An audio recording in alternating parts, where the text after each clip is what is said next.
Namasté, bienvenue dans une nouvelle session de yoga avec Claire. Cette fois-ci, une session de renfort du dos. Donc pour renforcer le dos, il faut d'abord créer de l'espace et ensuite venir activer certaines zones du corps, certains muscles pour pouvoir renforcer. Donc c'est parti pour créer de l'espace et travailler sur toute la chaîne postérieure du corps. Je vous invite à me rejoindre dans une posture assise confortable sur votre tapis. Dégager la chair des fessiers pour venir s'asseoir sur les ischions, bien en contact avec le sol, et venir prendre conscience de votre axe, de votre colonne, les yeux fermés. Les mains sont déposées sur les genoux, ou peut-être l'une sur l'autre en petite coupelle, déposées sur les talons.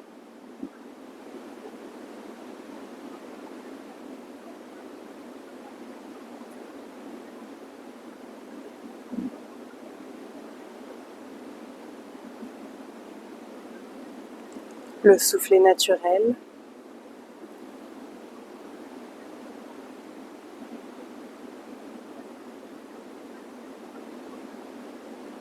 Et ici, je vous laisse prendre conscience de votre cage thoracique qui s'étend dans les 4 directions à chaque inspiration et reprend sa place initiale à chaque expiration. On peut déposer les mains sur le bas de la cage thoracique, simplement venir faire comme une sorte de petit câlin avec vos mains, les coudes sur les côtés, et ressentir la cage thoracique qui s'agrandit et qui va dans les 4 directions.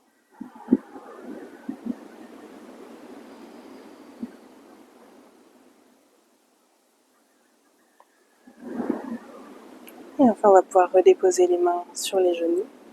Et ici, peut-être toujours les yeux clos. D'abord, à l'inspiration, étirer la colonne, étirer le sommet de la tête vers le ciel.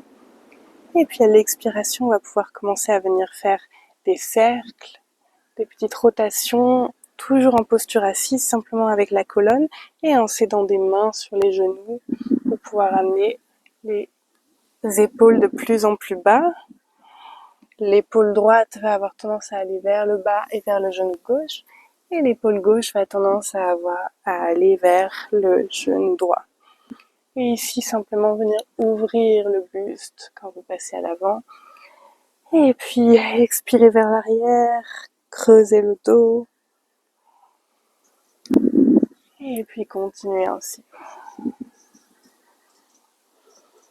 À l'allure que vous souhaitez, prenez vraiment conscience de votre axe, des torsions, des cercles. Et puis, on va pouvoir ensuite aller dans l'autre sens.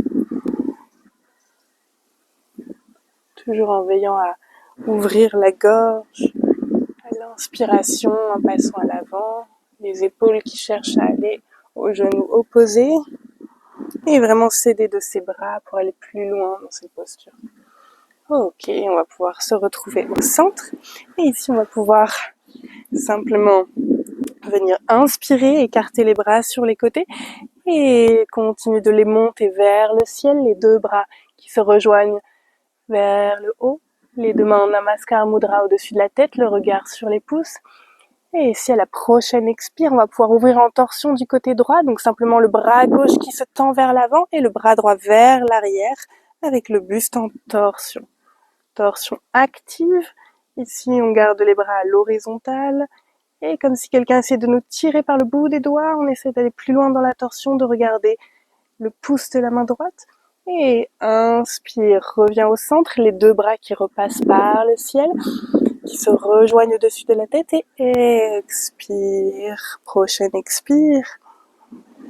Vers la gauche, nouvelle torsion active. Les ischions sont très plantés dans le sol. Les pieds, les cuisses reposent dans le sol si possible. Et on essaie d'aller un peu plus loin dans la torsion, de regarder le pouce gauche. De continuer à monter la colonne vers le ciel. Inspire, reviens au centre. Encore une fois, de l'autre côté. Le bras gauche vers l'avant, le bras droit vers l'arrière. Le regard tourné vers le pouce droit. Et on essaie d'écarter, comme si vraiment quelqu'un nous tirait par la main de chaque côté. La torsion est très active. Et inspire, reviens au centre. Repasse les deux bras par le ciel. Et expire. De l'autre côté. On continue d'enfoncer simultanément les ischions dans le sol, d'étirer le sommet de la tête vers le ciel et les deux bras dans les pôles opposés. Et inspire, reviens au centre, génial. Et ici, on va pouvoir aller vers la flexion avant. Donc, voilà, trouvez l'espace qu'il vous faut sur le tapis. Et ici, on va d'abord étirer la colonne vers le ciel, la cage thoracique qui monte, qui monte, qui monte. Et ensuite, on va pouvoir expirer, ancrer les ischions, donc les os des fessiers dans le sol. Et on va pouvoir venir se déposer en flexion avant, sans changer quoi que ce soit, modifier vos appuis au sol. Simplement venir plier depuis les hanches, ici, tout en continuant de mettre du poids dans les fessiers. Et on va venir déposer les mains le plus loin possible à l'avant et peut-être, si c'est possible, déposer le front sur le sol. Ou alors déposer peut-être les coudes sur le sol, ou simplement les mains en coupelle, voilà. Trouver un appui au sol et laisser tout aller vers l'avant, dans cette flexion avant, jambes croisées. Et je vous invite à faire de petits mouvements, peut-être des mini-torsions, les épaules qui se soulèvent légèrement, et essayez de voir si vous arrivez à créer un peu plus d'espace, tout en respirant lentement, amplement, sans créer de tension, pas besoin de faire une respiration forcée. Simplement rester conscient et amener de l'espace. Ok, super. Et après avoir fait vos derniers petits mouvements, les mains vont pouvoir marcher vers l'avant et revenir au centre. Super. Et ici, on va pouvoir directement trouver le chemin en douceur vers le chien tête en bas. Donc les deux mains bien appuyées dans le tapis, les majeurs alignés avec le bord long du tapis. Et ici, on va pouvoir lentement, sur les orteils, venir pédaler peut-être jusque dans notre chien tête en bas. Donc quand je dis pédaler, c'est simplement voilà, venir plier une jambe puis l'autre, dérouler le pied, peut-être essayer de faire toucher les talons au sol. Les hanches peuvent aussi amener une légère torsion pour la colonne ici. Prenez le temps. Et une fois que vous vous sentez confortable pour trouver l'immobilité, venez vous immobiliser en chien, tête en bas, Adho Mukha Svanasana. Les bras sont très forts dans le tapis et les pieds et les mains, comme deux polarités opposées, essayez d'étirer le tapis comme si vous souhaitiez l'étirer grâce à la force de vos pieds, de vos mains de chaque côté. Les hanches vers le haut et l'arrière et la cage thoracique légèrement rentrée vers la colonne. Encore une longue respiration ici. Le regard se dépose sur les gros orteils, le bout des gros orteils. Et enfin, on va pouvoir, à la prochaine inspire, plier la jambe droite. Donc simplement la jambe droite, le genou s'approche de votre buste. Et ici, on va pouvoir venir en torsion sur le côté et amener la hanche droite vers le sol. Les pieds ne bougent pas, simplement ils pivotent. Et on va pouvoir revenir en chien tête en bas. Prochaine inspire, plie la jambe gauche et viens en torsion, amener la hanche gauche vers le sol. Et expire, reviens vers le ciel. Encore une fois. Inspire, jambe droite se plie, hanche droite vers le sol, toujours de la force dans les bras. Et expire, reviens vers le ciel. Prochaine inspire, plie la jambe gauche, hanche gauche vers le sol. On peut essayer de regarder par-delà l'épaule. Et expire, reviens en chien, tête en bas. Génial. Et ici, on va pouvoir marcher, ou si vous vous sentez d'humeur à sauter, vous pouvez prendre de l'élan. Inspire, regarde à l'avant du tapis et marche, saute. Les pieds entre les mains. Ok, super. Et flexion vers l'avant, Padahastasana. Les mains sont déposées, alignées avec les orteils sur le tapis, les genoux légèrement pliés, la colonne longue. Et tout en douceur, on va pouvoir dérouler la colonne ici. Sur l'expiration, lentement, venir dérouler vertèbre par vertèbre la colonne et rouler les épaules vers l'arrière une fois. Et arriver en Tadasana, à l'avant du tapis. Les deux pieds parallèles, collés ou légèrement séparés. Une respiration ici. Et inspire, on va pouvoir plier les genoux, balayer les mains et entrer en Utkatasana, chaise, posture de la chaise, les hanches vers le sol, les bras vers le ciel, le regard vers le ciel. Et ici, on va essayer de garder la colonne décambrée, donc la plus longue possible. Pousser les hanches légèrement plus vers l'arrière, décambrer le dos, ouvrir le buste. Respirez ici.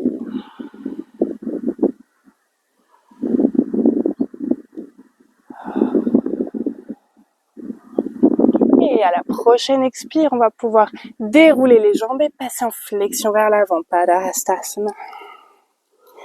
Inspire, Ardha, remonte le buste de moitié, le dos est plat. Et expire, marche ou saute à l'arrière du tapis en planche et directement Chaturanga Dandasana. Plie les coudes à 90. Inspire, Urdhva Mukha Svanasana. Les jambes sont actives, le buste est ouvert et le regard est vers le ciel ou vers l'avant. Et expire, chien tête en bas. Repousse dans les mains, les pieds et les hanches vers le ciel. Inspire, regarde à l'avant du tapis et marche ou saute entre les mains. En flexion avant Padahastasana. Prochaine inspire, Utkatasana, les doigts balayent et les hanches vers le sol, les bras vers le ciel. On revient en chaise et ici, on va pouvoir donc explorer une nouvelle façon d'entrer, plutôt de vivre cette posture. Donc au lieu d'avoir la posture classique avec le dos bien droit, on va ici essayer de cambrer le dos et décambrer. Donc utiliser les mouvements du bassin, donc rétroversion du bassin et antéversion du bassin, c'est-à-dire cambrer, puis décambrer et essayer de voir les sensations que ça vous amène dans le dos. Et tout en continuant à resserrer le nombril vers la colonne, encore quelques mouvements à votre rythme. Et expire vers le sol, flexion avant, Padahastasana. Génial. Inspire, Ardha, dos à 90 degrés. Et expire, marche ou saute en planche. On va rester une inspire ici en planche. Et puis une respiration complète. Donc encore une expire. Puis une inspire. On essaye de ramener le nombril vers la colonne, les talons vers l'arrière. On regarde à l'avant du tapis. Et à la prochaine expire, on va pouvoir plier les coudes et passer complètement allongé sur le tapis. Génial. Ici, les bras pointés vers l'avant, les doigts pointés vers l'avant, les coudes sous les épaules en sphinx. On va essayer de garder le bas de l'abdomen collé au sol, les deux jambes légèrement actives qui repoussent le sol. Et ouvrir le buste, le sternum qui essaye de regarder vers le ciel, tout en engageant légèrement les fessiers pour protéger le bas du dos, les lombaires. Génial. Ici, on va pouvoir venir déposer les mains sous les épaules et à la prochaine inspire, on va venir en Bhujangasana, Cobra. Inspire, monte, le bas de l'abdomen est toujours collés au sol. Et on engage les fessiers, les jambes, les pieds qui repoussent le tapis, comme les mains repoussent le tapis. Et expire, redescend au sol, le front vers le sol. Et encore une fois, inspire, monte. D'abord la tête qui se décolle, puis les épaules, le sternum, la cage thoracique. Et expire, redescend. Encore une fois, tout en gardant les fessiers très très engagés, les jambes qui repoussent vers le sol, comme si c'était depuis les jambes qu'on allait pouvoir étirer la colonne. Donc la colonne qui va d'abord vers l'avant, puis vers le ciel. Inspire, monte, cobra, bhujangasana. Les fessiers très engagés pour protéger les lombaires. Et expire. Génial. Et ici, on va pouvoir, donc le front déposé sur le tapis, on va pouvoir entrecroiser nos doigts à l'arrière. Donc les doigts entrecroisés à l'arrière si possible, avec soit le talon des mains très écarté, soit rapproché si les épaules sont ouvertes et souples aujourd'hui. Et ici, dans cette posture, on va simplement venir faire la même chose. Donc inspirer vers l'avant d'abord, les jambes très engagées, puis vers le haut. Les bras qui essaient de tirer vers l'arrière. Et expire, reviens au sol. Super, c'est une variation de Salambhasana, la posture de la sauterelle, qui permet d'activer toute la chaîne postérieure et d'engager donc tous les muscles de manière rapide. Et ici, on va refaire la même chose. Encore une fois, d'abord la colonne qui s'étend vers l'avant, puis vers le ciel. Inspire, ancre les pieds, les cuisses dans le sol et viens vers le ciel. Et expire, redescends. Génial. On va pouvoir faire la même chose, mais cette fois-ci avec les jambes qui vont suivre le mouvement et accompagner. Donc, autre variation de Salambhasana. Prochaine inspire. Monte d'abord les pieds tout en ancrant l'os du pubis dans le tapis. Et puis, monte le buste, les bras, la tête. On tient, on tient, on tient. Expire, redescend. Ok, génial. Ici, on va pouvoir relâcher les mains, déposer les mains sous les épaules et s'en servir pour repousser le sol et venir s'asseoir à l'arrière en Balasana, posture de l'enfant. Donc les genoux ensemble ou légèrement écartés comme c'est plus confortable pour vous, avec le ventre qui se dépose complètement sur les cuisses et le front au sol, les bras peut-être vers l'avant ou vers l'arrière. On va prendre quelques respirations ici, tout en essayant de continuer à amener du poids vers les talons et de pouvoir étirer passivement toute la colonne ici. À la prochaine inspire, on va pouvoir relever légèrement la tête et marcher les deux mains vers la gauche jusqu'à ce que l'on sente une résistance. Décaler légèrement le buste sur la jambe gauche tout en gardant donc le côté gauche du buste est sur la jambe gauche. Et en essayant d'amener du poids quand même dans les deux talons. On va essayer de marcher légèrement plus loin. On peut regarder ses doigts, ses mains, ou peut-être déposer la tête au sol ou entre les bras si c'est plus confortable. Et ici, on doit ressentir un étirement dans toute la face droite de votre buste, dans tout le flanc droit. Et puis, on va pouvoir expirer, revenir vers le centre, et puis marcher cette fois-ci du côté droit, avoir le côté droit du buste qui se dépose sur la jambe droite, tout en essayant de continuer à amener du poids dans les deux talons, les deux fessiers, et venir dans un étirement du flanc gauche. Le souffle est naturel, peut-être qu'à la prochaine expiration, on va pouvoir marcher de quelques millimètres ou centimètres les doigts vers l'avant, sans perdre ce poids, cet ancrage dans les fessiers. Et ensuite, on peut repasser au centre. Génial. Et ici, on va pouvoir se relever en Vajrasana, simplement assis sur ses talons.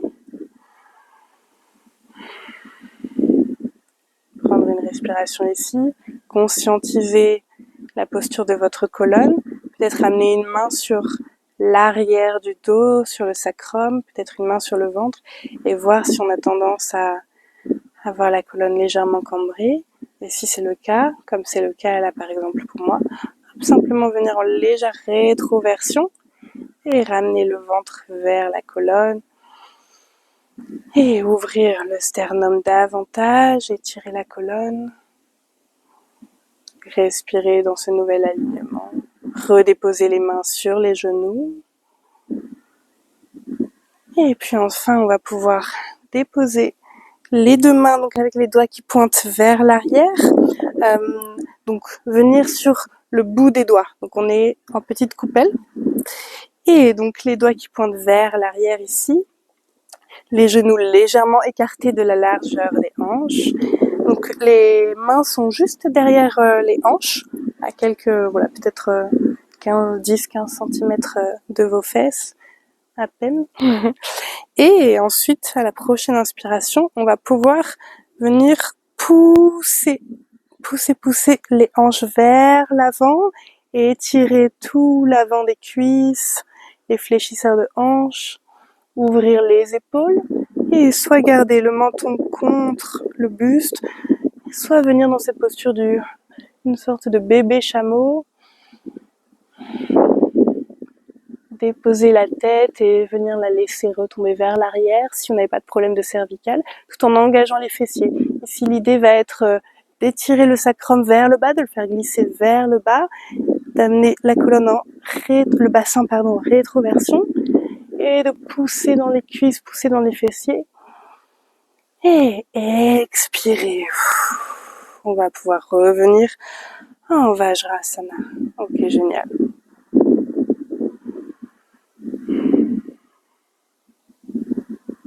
Et ici, on va pouvoir venir s'asseoir, déposer les fessiers sur un côté. Et ici, on va s'asseoir sur le tapis. Et lentement, les mains étirées vers l'avant. On va vertèbre par vertèbre en contrôlant la descente. Pouvoir déposer le dos sur le tapis. Génial. Et ici, directement, les genoux vers soi, les genoux vers le buste. On peut faire des petits étirements de la cheville, des pieds, si c'est nécessaire. Et parce que après être resté longtemps en Vajrasana, on peut avoir tendance à avoir des douleurs au cou de pied. Donc n'hésitez pas à faire ces petits mouvements qui sont complémentaires, pas directement liés à la pratique, mais fort bienvenus. Et donc les deux mains qui entourent les genoux, on va pouvoir faire des petits mouvements de droite à gauche. De droite à gauche, laissez vos mouvements masser votre colonne.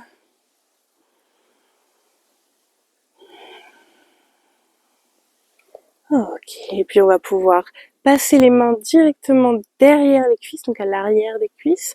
Donc les mains ou les bras, comme vous le souhaitez. Moi en général, j'aime bien simplement venir déposer les mains, la paume sur les cuisses. Et ici on va prendre un petit peu d'inertie, un petit peu d'énergie, et on va pouvoir se balancer plusieurs fois. Donc venez simplement rouler sur votre colonne et venir vous balancer d'avant en arrière et masser donc toute la colonne et les muscles du dos. Ici.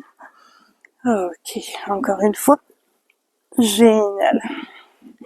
Et on va pouvoir à nouveau lentement, sans utiliser ses mains, très très lentement redéposer la colonne au sol. Et ici, on va pouvoir venir en Ananda Balasana. Donc, Ananda Balasana, aussi appelé bébé heureux, happy baby. Donc, les deux genoux qui s'ouvrent plus larges que les épaules. On va avoir les bras qui vont passer à l'intérieur, puis attraper l'extérieur de la plante des pieds, ou peut-être les chevilles, ou peut-être les talons. Voilà, ce qui est confortable pour vous.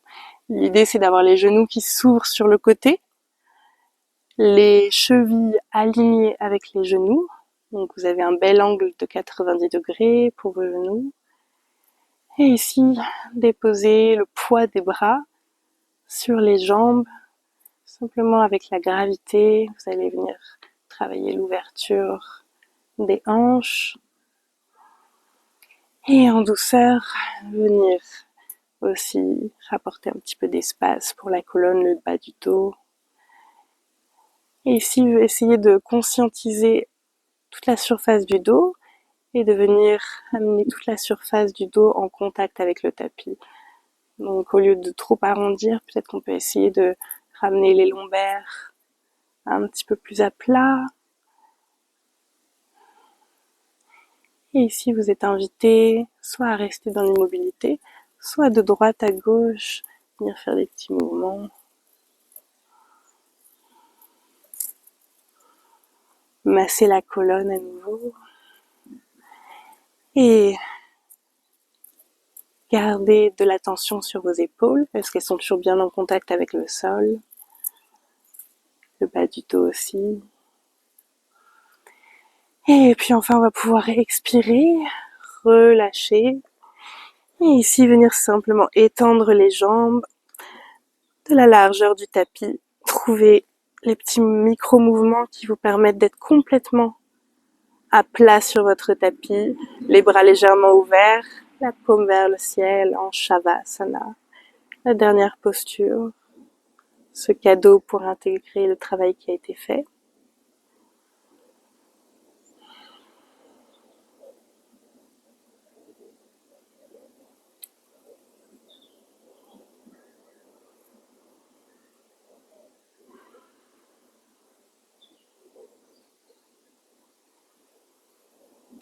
Et ici, je vous invite à garder une respiration naturelle, une respiration qui, à chaque souffle, efface les tensions mentales ou physiques.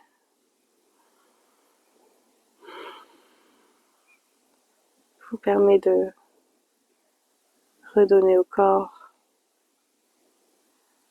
toute la détente et la relaxation profonde qu'il mérite.